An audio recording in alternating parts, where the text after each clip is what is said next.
Hello, my dear Aquarium friends. This is Maxine Taylor, and I've got a wonderful forecast for you that I'm going to share.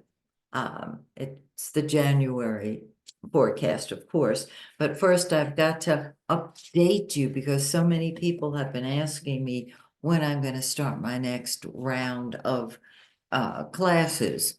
Well, it's going to be this month, January. There are going to be two places where I'm going to be teaching astrology. There may be a third, I don't know, but for sure there are two. The first one is the one I always use. It is the internet. I'll be doing my video classes for everybody, no matter where you live on this planet. Um, you are able to not only attend, but I'm going to video each class as I've always done. So you'll have a video library of everything I have taught so that if you are interested in astrology for your own self, or you'd like to practice astrology, I'm going to teach you everything I know. And I'm going to support you and urge you to learn astrology because, first of all, Aquarius rules astrology. Besides that, the world needs qualified astrologers. And since I'm America's first licensed astrologer, and I started my studies in 1966. I know a couple of things that I'm going to share with you that you may not find in books. And you'll have a team scattered all over the place that you can turn to as buddies. So that's what's going on. Um, so Phoenix and the Dragon starts Saturday, January 20th at 11 o'clock in the morning. The virtual, excuse me, Phoenix and the Dragon is where I used to do my full moon ceremonies, and I'm back doing them. And so for those people who work and simply cannot attend a class during the week, if if you live in Atlanta, please sign up for the Saturday, January 20th class at 11 o'clock in the morning. Just go to my website, MaxineTaylor.com. Send me an email. I'd like to sign up for whichever class you want to sign up for. And I'll get back with you on it. Then, of course, if you don't live in Atlanta or suburbs of Atlanta, you can naturally sign up for the virtual class Thursday evening, January 18th, 7 o'clock in the evening, Eastern Time. Again, go to my website, MaxineTaylor.com. Send me an email. I've had people do it already. The class is filling up. And the question is, how do I enroll? So, of course, I'm talking to each potential student because I want to find out where you guys are at. I don't want you starting. I don't want you paying for something you don't need to pay for. You may need to start with the intermediate class rather than the beginning class. You know what I mean? Okay, that's it right there. So looking forward to hearing from you.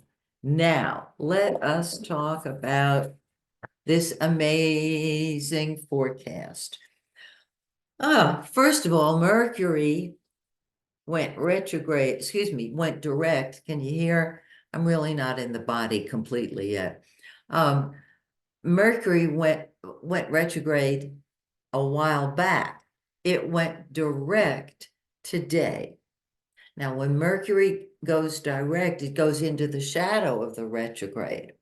So it's going to feel like Mercury's retrograde until the 21st of January. So I tell you this so you know you're not going crazy, okay? Um, this is a great time to tie up your loose ends, truly.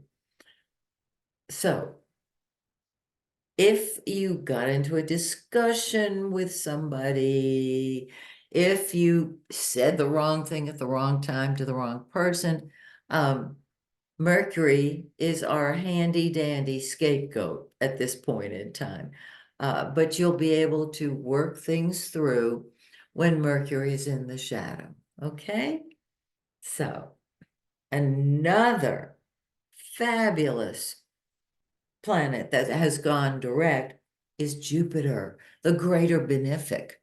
It's in your fourth house of home, family, and real estate. Jupiter brings blessings. It is God's law. It is God's hand on you, there for you. Wherever it falls, you are blessed. And so it's home and family and real estate and everything that makes you feel secure. Just beautiful. Now, look at all this activity over here. Mars, the red planet. Mars is action. It is energy. It's what we fight with and fight for. It's passion. It's in the 12th house of the subconscious.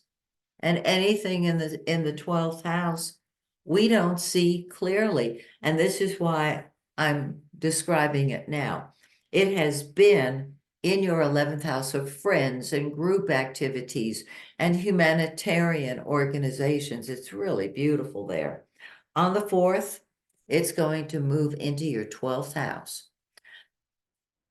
Simply ask to be shown who or what you might be annoyed with or angry at, because if you stuff anger, it turns into depression and you don't need that, okay? I hope that makes sense to you. Now, Mercury, what we think about and talk about, has been in your 11th house, and there's been wonderful communication with friends. Mercury is a thinking and communicating planet. It's not an action planet. You know what I mean?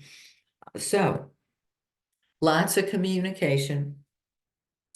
On the 13th, it moves into your subconscious 12th house, into your solitude and privacy 12th house. And so you're just going to pull back and retreat is what you're going to do. Nothing wrong with that. And then there's beautiful Venus, the pink planet. Venus is the lesser benefic. The two benefics are Jupiter and Venus. Venus is love and money and beauty and all things beautiful, art, music, etc. On the 23rd, it pulls back and your life really becomes nobody's business but yours, if you get my drift. Okay? So pull back, retreat, enjoy your solitude and the privacy that you crave at that time. Now, the sun, the yellow planet, has been in your 12th house, okay? And wherever the sun is the giver of life. And that is where life has been created privately. Solitude and privacy. But on the 20th, it moves into your first house. And you're saying, here I am. I'm doing what I want, when I want, how I want, because I want. And you are going to be focused on you. Now you might say, well, I am focused on me because I know I want to do this, that, and the other. This gives you an extra oomph, extra zoom. This says, I'm doing what I want, when I want, how I want, because I want. It can't be repeated often enough. It's your turn. Do it your way. And you don't need to rely on other people. Now, on the 11th, we have a new moon in your 12th house in 20 degrees of Capricorn. On the new moon, energy starts flowing. Okay? So what I said about the new moon, you're not going to feel until the new moon. And then for 2 weeks, the energy grows, and we have a full moon, which is the culmination of the lunar cycle. It's the mountaintop. And it falls in your 7th house of partnership, the public, and other people. It falls on January 25th in 5 Leo. So the full moon says, I'm getting out there. I'm going to mingle with people, but it's a one-on-one kind of mingling. It's not the crowd that the 11th house can bring. That's fine. It gets you out of your 12th. And then the sun, of course, is in your 1st house by then. And you're saying, what do I want to do? Whatever you want. So there is your forecast. I hope you enjoy it. And I hope you'll join me next month when once again I take a look at your forecast. Till then, Happy New Year, and may the stars shine brightly on you and yours. Bye for now.